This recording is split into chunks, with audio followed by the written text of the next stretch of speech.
नमस्कार दोस्तों। अपना जो ये सेशन चल रहा था, इसके अंदर हम लोग अब षष्टम मूल्यांकन प्रश्न पत्र की बात करेंगे, जो कि लास्ट है। ठीक है, जितने भी अपनी 10th क्लास की प्रश्नावली आती है उन सबका हम लोग रिवीजन कर चुके थे। जो बची लास्ट जो प्रश्नावली दो अपने सेशन में बच रही थी, एक तो त्रिभुज और एक बच रहा था पृष्ठीय क्षेत्रफल व आयतन। चलो हम इसका भी क्या कर लेते हैं, रिवीजन कंप्लीट रूप से कर लेते हैं दोनों का। मैं आपको बताऊं, अब देखो, सबसे पहले त्रिभुज प्रश्नावली है, वो 4 अंक की आएगी और 3 क्वेश्चन आएंगे। वस्तुनिष्ठ आएगा एक रिक्त स्थान आएगा, एक लघु उत्तरात्मक प्रश्न आएगा, जो कि 2 नंबर का एक क्वेश्चन होगा। पृष्ठीय क्षेत्रफल आयतन वाली प्रश्नावली 6 नंबर की आएगी, 3 क्वेश्चन आएंगे, 2 तो आएंगे वस्तुनिष्ठ और 1 आएगा निबंधात्मक। इसका मतलब 2 तो छोटे आएंगे और 1 क्या आएगा, बड़ा क्वेश्चन आएगा 4 नंबर का। चलो देखते हैं अपन इसमें। सबसे पहले क्वेश्चन की बात करें तो निम्न में से कौन सी समरूपता की कसौटी नहीं है। तो हम लोग जानते हैं सर, कौन भी समरूपता होती है, भुजा कौन भी समरूपता होती है, भुजा कौन भुजा समरूपता कसौटी का नहीं है। अब देखो, ए बी सी तथा डी ई एफ में ए बी डी एफ बराबर बी सी बटा ई डी हो तो समरूप त्रिभुज होंगे।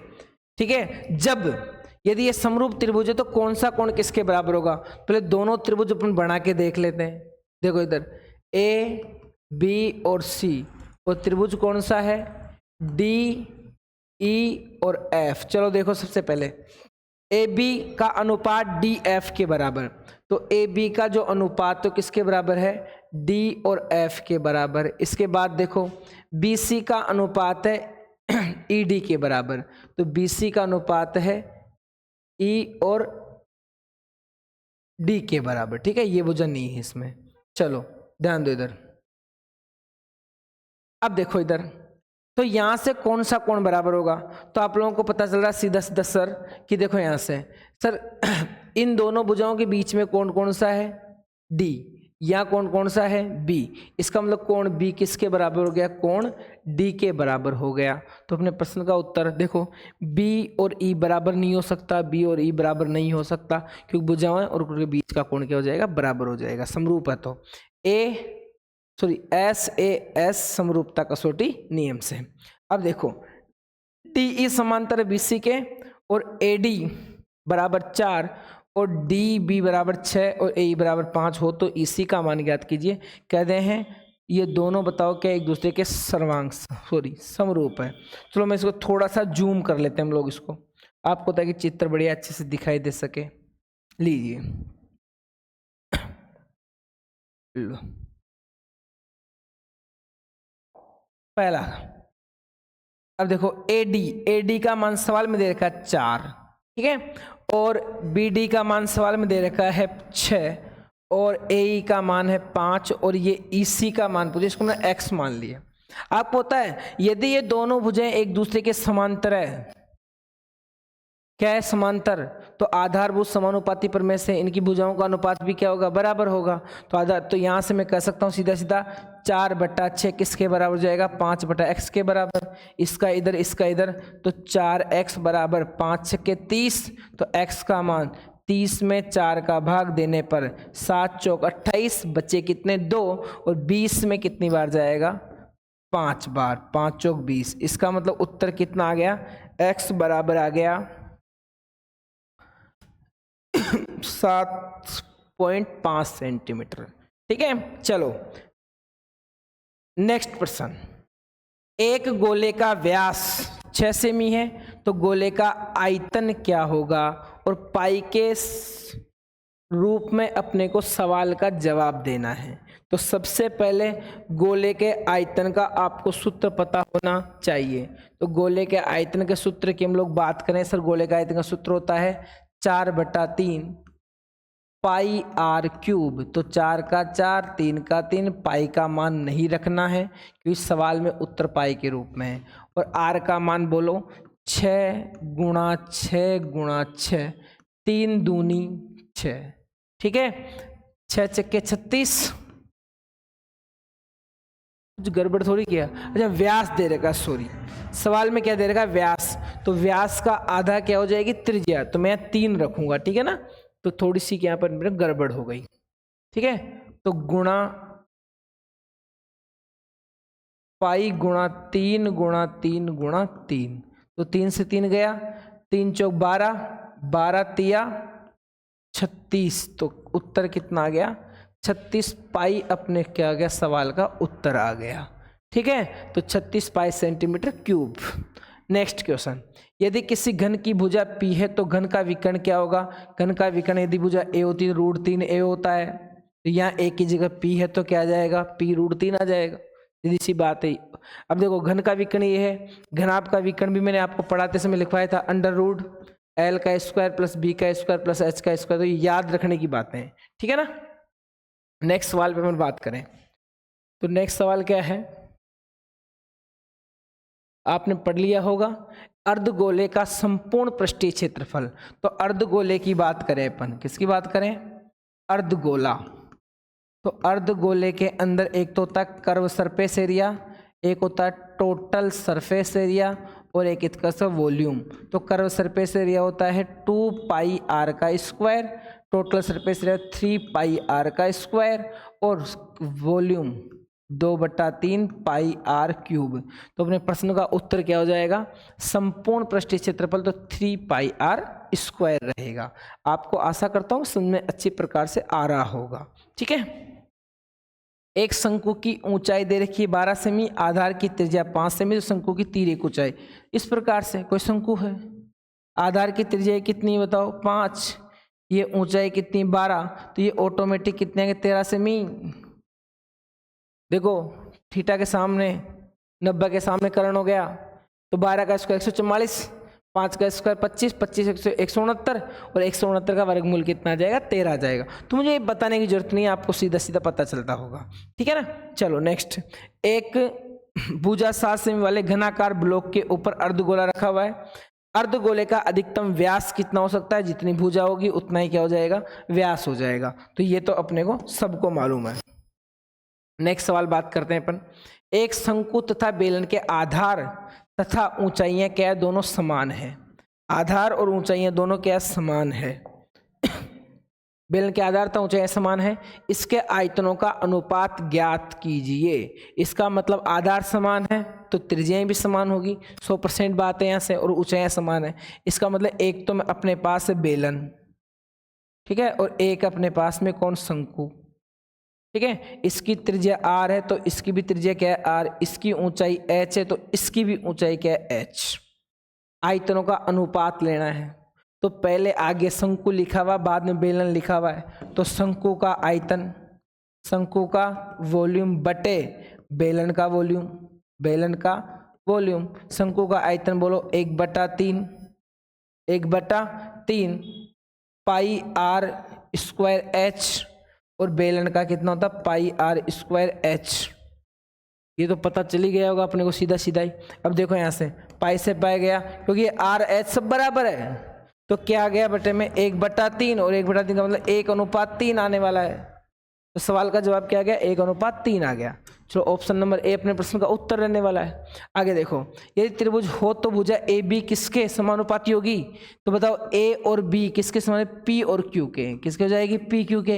इसी प्रकार बोलो क्यू आर बी सी के समानुपाती होगा, और इसी प्रकार ए सी किसके होगा, पी आर के क्या होगा, समानुपाती होगा। तो ये चीजें छोटी मोटी है।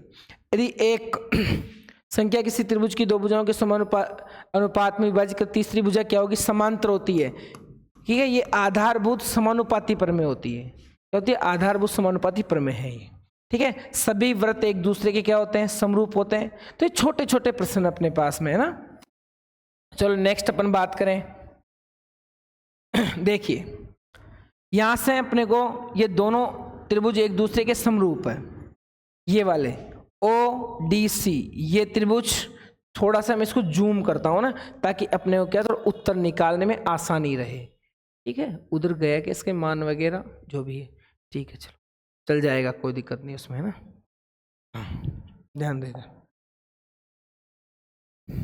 ये देखो ये 70 है, तो ये कोण कितना हो गया, ये पुल टोटल 180 का, 125 में 180 में से 125 गए तो अपने को पता है कि सर कितना आएगा, लगभग लगभग 3, और ये कितना आ जाएगा 50 और 5 55 डिग्री, 55 ही आएगा क्या, हाँ 50, 130 में अगर 50 जोड़ेंगे तो 180, और इधर कितना आ जाएगा 5 और कम करें 55 डिग्री हो जाएगा। अब देखो ये 55 ये 70, अब देखो कुल टोटल अपन बात करें आगे, ये 70 है तो ये भी 70, ये 55 है तो ये भी कितना आएगा 55, मैं ये कोण भी निकाल सकता हूँ आसानी से। अब कुल टोटल मिला के त्रिभुज के तीनों कोणों का आएगा 180 डिग्री, त्रिभुज के तीनों कोणों का आएगा 180 डिग्री। तो यहाँ से बोलो तो मैं ये डी सी और ओ निकाल रहा हूँ, तो 180 में से किसको घटा देंगे 70 प्लस 55 को हम लोग घटा देंगे, तो 180 माइनस 0 और 5 5 5 और ये 12 तो कितना आ गया 125 आ गया, और 125 में गया तो ये भी कितना आ गया 55 डिग्री अपने पास में प्राप्त हो गया। शायद ना 55 ही आएगा, ठीक है, हाँ 55 आ गया, और ये 55 है, ये 55 है तो ये भी कितना होगा 55 होगा, ठीक है। तो सारे सवालों के जवाब जो भी आपको पूछे मिल जाएंगे इसमें, ठीक है। तो अपन लोग देखे कौन कौन सा पूछा है। एक तो इसमें पूछा है DOC, ये आ गया 55 डिग्री, DCO ये भी आ गया 55, ठीक है। इसके अलावा पूछा अपने को OAB ये भी कितना आ गया 55 आ गया। तो तीनों के उत्तर ही अपने को कितने मिल रहे हैं 55 डिग्री अपने पास में प्राप्त हो रहे हैं, ठीक है। आपको समझ में पूरा आ रहा होगा। चलो अपन अपने नेक्स्ट अगर इसमें बात करें, ठीक है, सभी के उत्तर कितने आ गए 55 अपने पास में प्राप्त हो गए। चलो देखें आगे नेक्स्ट सवाल।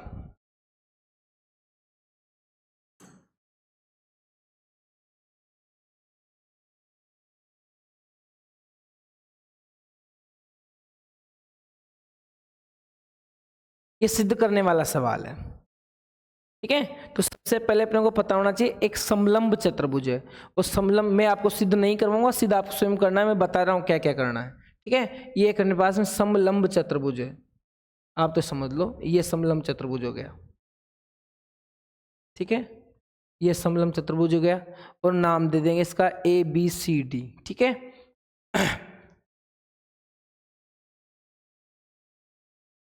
BC और D, ठीक है। विकर्ण AC और BD परस्पर O बिंदु पर प्रतिच्छेद करते हैं, ये परस्पर O बिंदु पर प्रतिच्छेद करते हैं, ठीक है। अब देखो इधर दो त्रिभुजों की समरूपता कसौटी का प्रयोग करते हुए ये सिद्ध करना है, तो मुझे AB किसके समानांतर दे रखी है बताओ, CD के समानांतर दे रखी है। तो कुछ मत करो, सबसे पहला काम जो दिया उसको लिखना है, उसके बाद में करनी है रचना। क्या करनी है रचना। तो एक बार तो हम लेंगे ये वाला, तो रचना में इसको ई मान लेंगे, क्या मान लेंगे इसको ई। एक बार तो हम लोग लेंगे ये वाला, ठीक है। तो ये दोनों देखो रचना, ये दोनों अगर एक दूसरे के समांतर है, ठीक है, तो ये भी क्या हो जिसके समांतर, और इसका मतलब यहां से इसका और इसका अनुपात इसके अनुपात क्या आ जाएगा बराबर आ जाएगा। और फिर एक बार हम लोग लेंगे ये वाला त्रिभुज, समझ लो मैं क्या कर रहा हूँ, एक बार तो त्रिभुज ये वाला लेंगे, ठीक है, अलग अलग कलर से मैं मार्क कर देता हूँ इधर। एक बार तो त्रिभुज ये लेंगे अपन, और ये जैसे बराबर होगा तो मैं यहाँ से आपको बताता हूँ मुझे क्या क्या करना है। देखो DE या ED का मान इसके AE के, और इधर बताओ क्या हो जाएगा OC, इसका साथ इसके साथ में OC बटे AO हो जाएगा। समीकरण नंबर नाम 1 दे देना। और इसके बाद हमें कौन सा त्रिभुज लेना है, मैं डायरेक्ट की बात कर रहा हूँ, ऐसे याद रखना, ठीक है। मैं एक बार ये त्रिभुज ले रहा हूँ, और आपको पता है ये भी इसके समानांतर होगी, इसका मतलब यहां से भी देख लो, यहां से भी देखो, इधर DE बटा AE किसके बराबर हो जाएगी DO बटे OB के बराबर, कौन आधारभूत समानुपाती प्रमेय से, ठीक है ना। ये सीधा सीधा बन गया। और जैसे ही हम लोग बात करेंगे समीकरण 1 और 2 एक दूसरे के बराबर है, समीकरण 1 और 2 क्या एक दूसरे के बराबर है, तो ये इसके बराबर तो ये भी इसके बराबर होगा। इसका मतलब OC बट्टा AO किसके बराबर होगा, DO बट्टा OB के क्या रहेगा बराबर, मतलब ये भी एक दूसरे के क्या हो जाएंगे, बराबर हो जाएंगे। अब देखो सवाल में पूछा है AO बट्टा OC, तो इसको उल्टा कर दो, क्या कर दो इसको उल्टा, तो उल्टा करेंगे तो AO बट्टा OC हो जाएगा और इधर क्या हो जाएगा OB बट्टा OD हो जाएगा और यही क्या हो जाएगा इति सिद्धम हो जाएगा। तो फालतू ज्यादा चर्चा लेने की जरूरत नहीं है, ठीक है। तो मैं जैसे जैसे बताया आपको वैसे वैसे एग्जाम में करके आना है, ठीक है ना। बता दिए कौन कौन से, पहले बार तो ध्यान से सुन लो, पहले ये त्रिभुज लेंगे रचना करते हुए, क्योंकि ये इसके बराबर तो ये भी इसके समांतर हो जाएगी, एक दूसरे समांतर, और समांतर हो गई तो आधारभूत समानुपाती प्रमेय से यदि एक त्रिभुज की एक भुजा के समांतर अगर कोई रेखा समांतर है तो उनकी भुजाओं का अनुपात भी क्या होगा, बराबर होगा। इसका अनुपात बराबर होगा, इसका अनुपात बराबर होगा। फिर मैंने ये त्रिभुज ले लिया, फिर भी इसमें ये लिया, तो दोनों में कॉमन आ गई, ये साइड कॉमन आ गई, तो ये बराबर हो गया, तो ऑटोमेटिक इसका अनुपात और इसके अनुपात क्या रहेगा, बराबर रहने वाला है, ठीक है। तो आपको ये बात विषय तो समझ आएगी। अगला क्वेश्चन पर बात करें 15वां क्वेश्चन। अगले सब प्रश्नों में मैं केवल आपको हिंट दूंगा ना, अपन कैसे कैसे सोल्व करने वाले, ध्यान दो इधर, ठीक है। ये आ गया अब देखो DEFOR के समांतर है। देखो इधर थोड़ा सा मैं इसको जूम कर लेता हूं ना, ताकि अपन थोड़ा सा इसको आसानी से समझ सकेंगे। ध्यान देना इधर, देखो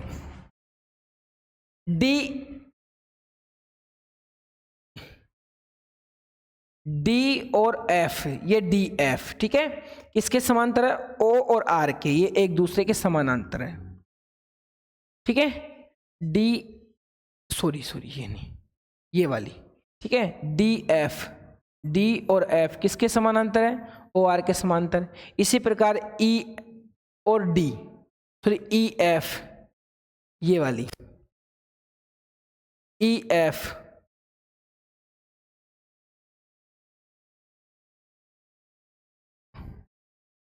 सॉरी DE किसके समान, अच्छा D और E OR के समांतर है, ये OQ के समांतर है। तो और तो की EF है, ये दर्शाना है, पर क्या ये एक दूसरे के क्या होगी, समांतर होगी, ठीक है ना।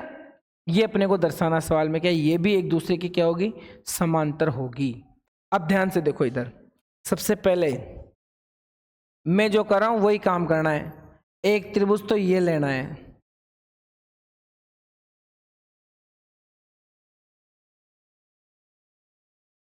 ये वाला, ये दोनों भुजाएं समांतर है, तो आधारभूत समानुपाती प्रमेय से, आधारभूत समानुपाती प्रमेय से, इसका मतलब ये एक दूसरे के समांतर, तो अनुपात भी क्या होगा, समांतर। इसका मतलब PE बटा EQ किसके बराबर होगा, PD बटा DO के समांतर। समीकरण नंबर 1, ध्यान देना मैं क्या कर रहा हूं। इसी प्रकार अब की बार इस त्रिभुज की बात कर लो, इधर वाले की, इस त्रिभुज में ये एक दूसरे के समांतर दे रखा है, इसका मतलब इधर भी बोलो P और F, PF ये नहीं, हाँ, P और F का अनुपात PF बटा FR, तो इधर PF के बराबर में कौन है, P और D, ये नहीं रही यहाँ पर, तो ये है रही, ये वाला, ये ठीक है ना।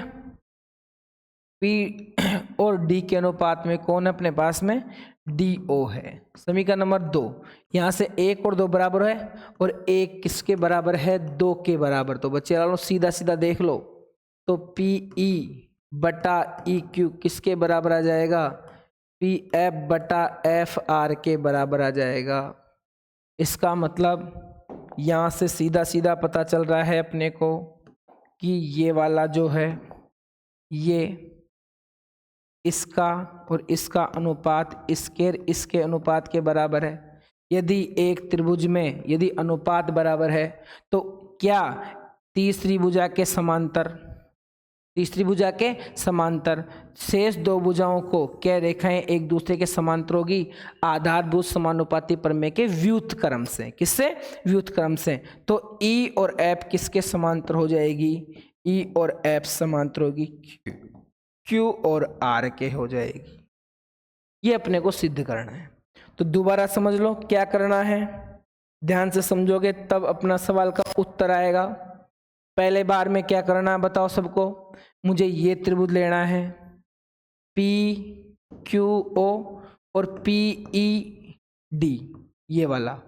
उसके बाद में कौन सा लेना है, पी ओ आर और पी डी ये वाला, ठीक है। और ये लेने के बाद में आधारभूत समानुपाती प्रमेय लगाएंगे तो अपना उत्तर मिल जाएगा, ठीक है।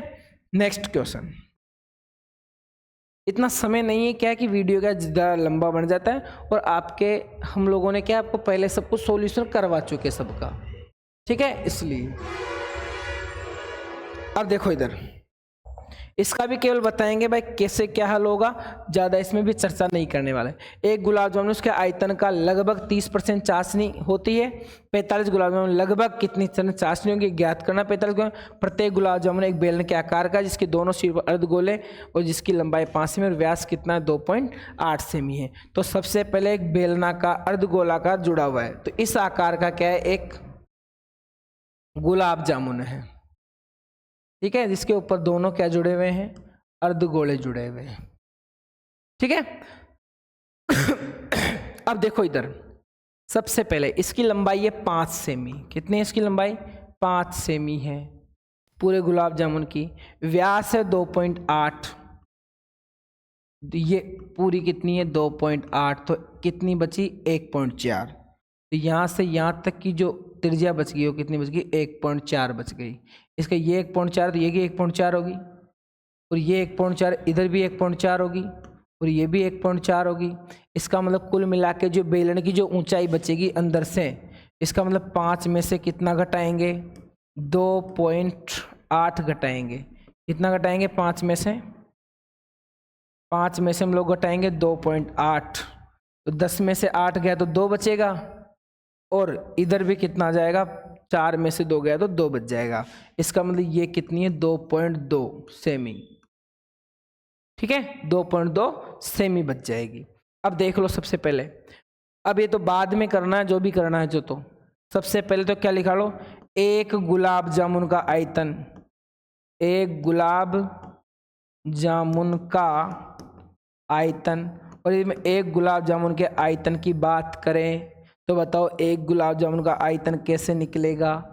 सर बेलन का आयतन, बेलनाकार भाग का आयतन, बेलनाकार भाग का आयतन प्लस 2 गुणा एक अर्धगोले का आयतन, एक अर्धगोले का आयतन।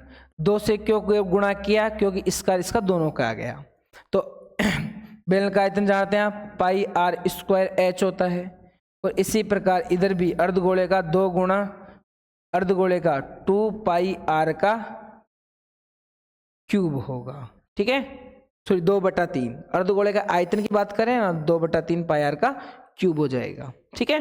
तो यहाँ से हम लोग उत्तर निकालेंगे, जो भी आएगा वो एक गुलाब जामुन का इतना आएगा।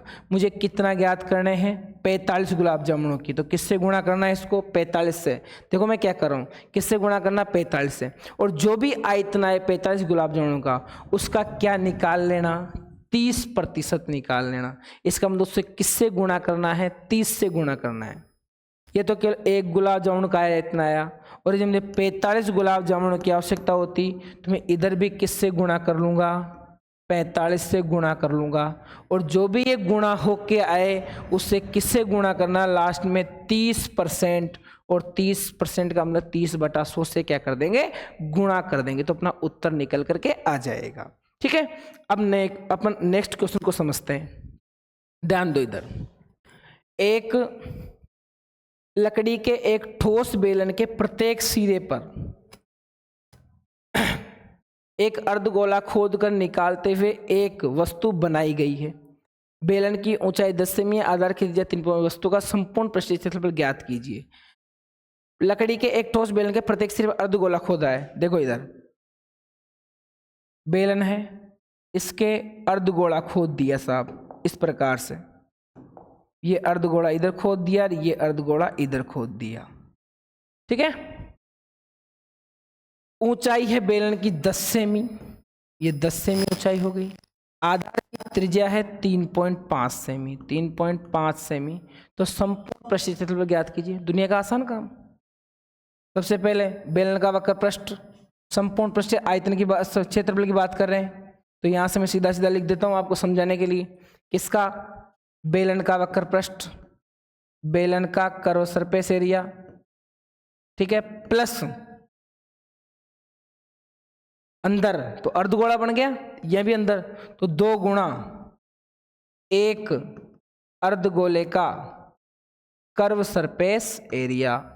और आप सब सूत्र जानते हैं, बेलन का कर्व सरफेस का मतलब 2πr/h, और त्रिज्या बराबर है, और इधर कितना 2 कर्व सरफेस एरिया, तो 2 गुणा πr का स्क्वायर।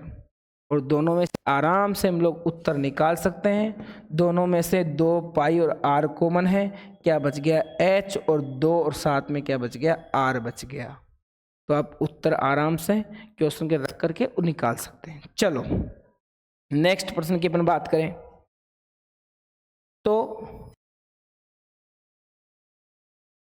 छोटा थोड़ी ये नेक्स्ट है ना।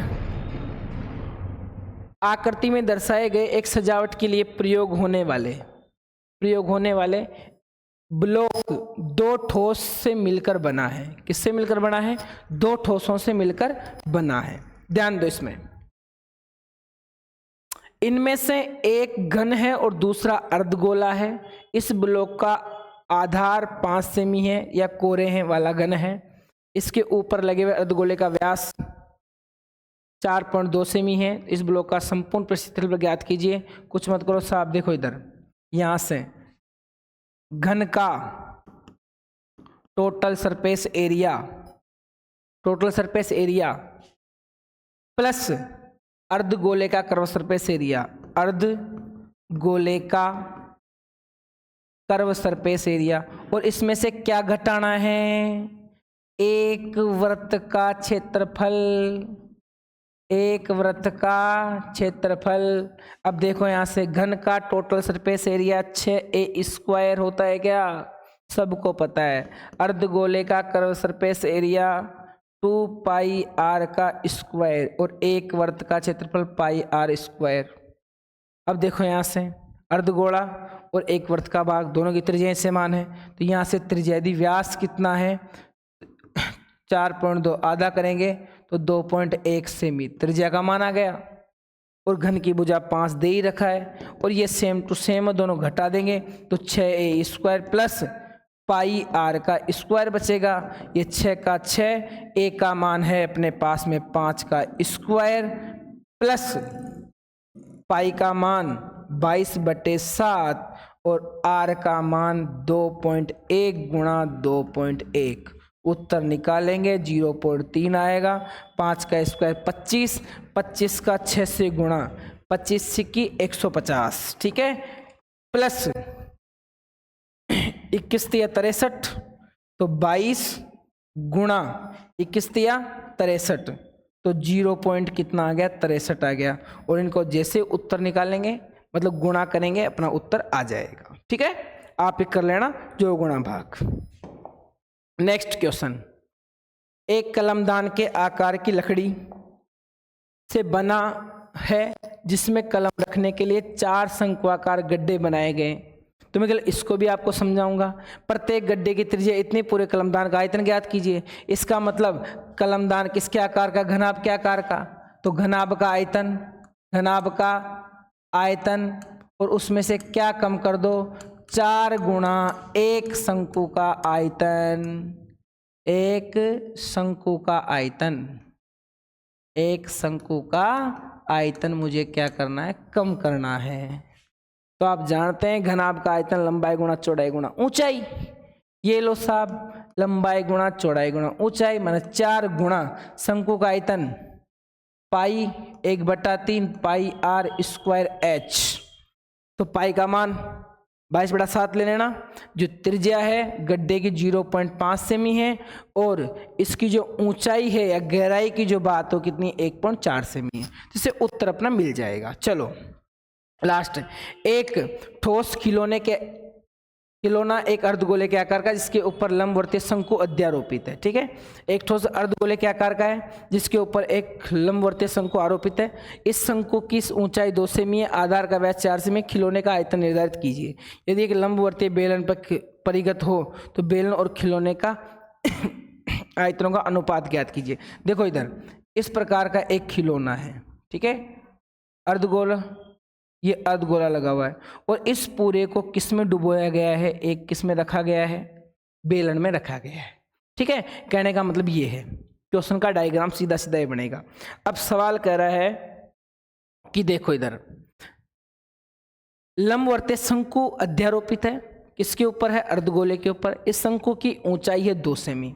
शंकु की जो ऊंचाई यहाँ से जो कितनी है 2 सेमी, ठीक है, और आधार का व्यास है 4 सेमी, ये 4 सेमी, तो इसकी त्रिज्या कितनी हो गई, ये 2 सेमी हो गई। ये 2 है तो यहां से भी यहां तो भी 2 सेमी हो गई। ठीक है, लंबवर्तीय खिलौने के परिगत बेलन का आयतनों का अंतर ज्ञात कीजिए। इसका मतलब कुछ नहीं करना, बेलन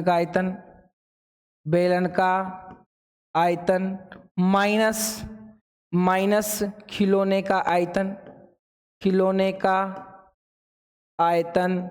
और आपको मैं सीधी सीधी बात बताऊं, यहाँ से कतई भी डरने की आवश्यकता नहीं है। बेलन का आयतन कितना होता है, πr²h। लेकिन यहाँ पर समस्या ये है कि जो r बेलन की है वही किसकी है, इसकी है, शंकु की और अर्धगोले की।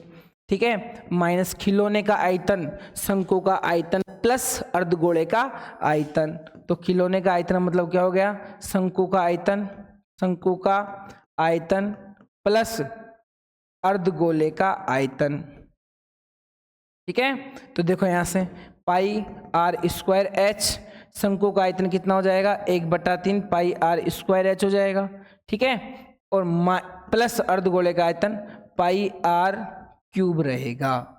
ठीक है, और सब के सब आपके मान है। सबसे पहले बेलन की ऊंचाई की बात कर लें तो पाई का मान कितना, सबसे बेटा π/7, 22/7 ले लेंगे। या ऐसा करो ना, सब में पाई कॉमन है तो पाई को पहले कॉमन ले लें, और सब में आर भी कॉमन है तो सब में आर और πr² कॉमन ले लिया। क्या बच गया, h।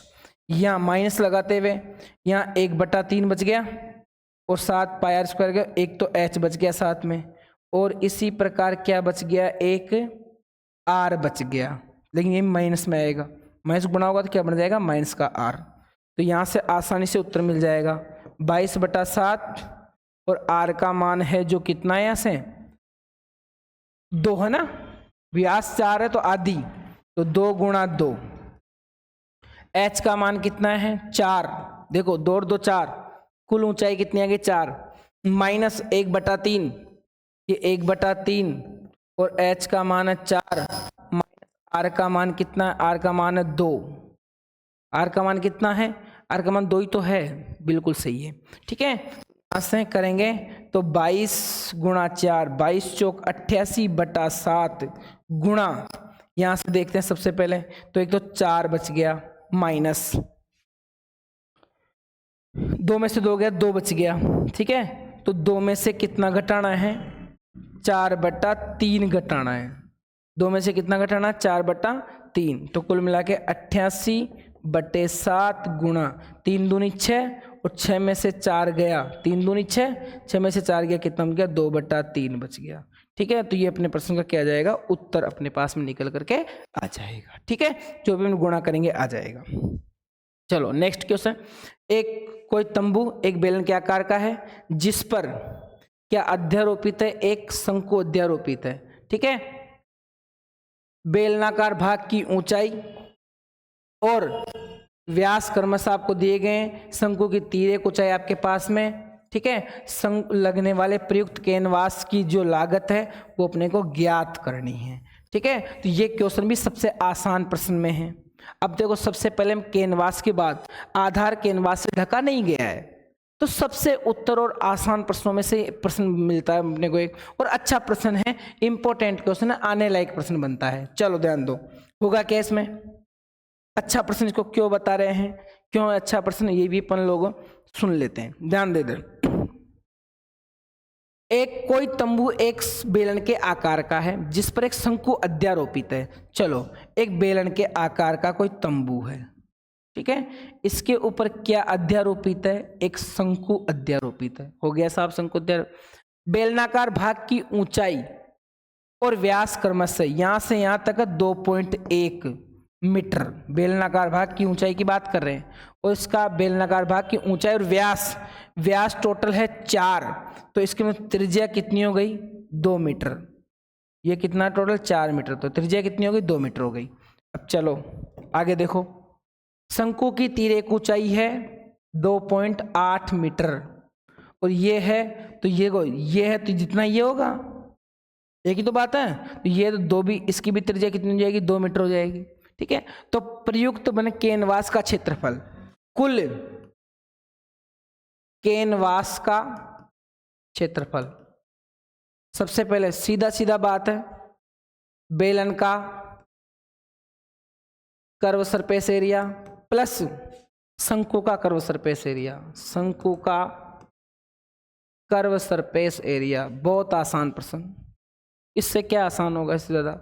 बेलन का curve surface area pi r square h, sorry 2 pi r h, 2 pi r h, और शंकु का कर्व सरफेस एरिया बोलो रे पाई आर एल। सब आपके पास है, सब हमारे पास है, बोलो रे 2 का तो 2 कर दे क्या, गुणा भाग जो भी करना है, ठीक है। चलो, दोनों में से पाई और आर कॉमन है, तो क्या बच गया, 2 गुणा एच प्लस एल। अब मैं क्यों कर रहा हूं, आगे ध्यान दो, मैं यहीं पे क्यों रख रहा हूं, आपको पूछा है, और ये जो क्वेश्चन आएगा किस में आएगा, मीटर स्क्वायर में आंसर आएगा, और प्रति मीटर स्क्वायर की लागत कितनी, 500 है, लागत कितनी, 500, ठीक है। तो कुल लागत भी निकाल लो, कुल लागत का मतलब 500 को किससे गुणा करना है, क्षेत्रफल से गुणा करना है, किससे करना है गुणा, कुल क्षेत्रफल से, ठीक है। तो 500 गुणा कुल क्षेत्रफल पाई का मान लिख देता हूं मैं सीधा सीधा ना, 22/7, आर का मान बोलो 2, तो ये 2 आ गया, अंदर 2 गुणा एच, एच किसका, बेलन का, तो कितना है 2.1, ठीक है, प्लस एल का मान 2.8, तो ये 2.8 आ गया, ठीक है। जो गुणा भाग करेंगे अपना उत्तर मिल जाएगा, तो हम लोग कर लेते हैं, चलो इसको ना। तो इधर देखो, 500 का डबल 1000 गुणा 22/7, इधर देखो रे, सबसे पहले फटाफट जल्दी देखो, 2 को 1 से 2 एकम 2, 2 को 2 दूनी 4, 42 प्लस 2.8, और जोड़ेंगे कितना आएगा, 1000 गुणा 22/7 गुणा 2 और 8, 10 की 0 हासिल का 1, 4 और 2 6, 4 1 हासिल का 7, तो 7.0, 7 से 7 कट गया, इसका मतलब कितना बचा, 7 से 7 तो कट गया ना, ठीक है। तो कितना गया, 22 गुणा 1000, 22 गुणा 1000, तो कितना हो गया, 22,000। तो कितने रुपए की लागत आ गई, 22,000 रुपए की क्या आ गई, इसमें लागत आ गई। क्या सबके उत्तर में देखता हूं क्या 22,000 ही आ रहा है क्या, बिल्कुल, सवाल का उत्तर कितना, 22,000 रुपए आएगा, ठीक है। क्षेत्रफल ज्ञात करने के लिए बोले तो इसमें वही काम करना, मैंने 500 से गुणा किया तो 500 का भाग दे देना। अब भाई मैंने यार 500 से गुणा कर दिया, ठीक है, तो मैंने सीधा सीधा उत्तर लिखा, मुझे पता नहीं क्षेत्रफल पूछा है, तो पहले क्षेत्रफल के लिए क्या करेंगे, 22,000 को किससे गुणा भाग करना है, 500 से भाग करना है, गया 00, बताओ 5 चौक 20, बचे कितने 2, 5 चौक 20, 44 सेंटीमीटर स्क्वायर, सीधी सीधी सी बात है। या पहले आप निकाल 44 को 500 से गुणा करते तो भी कितना था, 22,000 आता, ठीक है। तो एक ही बात है, ठीक है। थैंक यू सो मच, मुझे आशा है आपको पूरी क्लास में आएगी, और हम लोगों ने जितना पूरा सेक्शन लिया है उसके अंदर प्रश्नावली 1 से लेके प्रश्नावली 14 तक हम लोगों ने कंप्लीट रिवीजन किया है। ठीक है, प्रश्नों के माध्यम से जो रिवीजन हुआ अपना, साथ साथ में जो साइड के जो क्वेश्चन बनने वाले थे वो भी हम लोगों ने बताए। और इसी के साथ मेरी आपसे गुजारिश है कि इस चैनल को आप जरूर सब्सक्राइब करें, साथ ही अपने जो दोस्त है पढ़ने वाले उनको भी शेयर करें और उनको भी सब्सक्राइब करने के लिए मोटिवेट करें और पढ़ने के लिए मोटिवेट करें। ठीक है, आपका धन्यवाद, बहुत बहुत आभार, थैंक यू सो मच।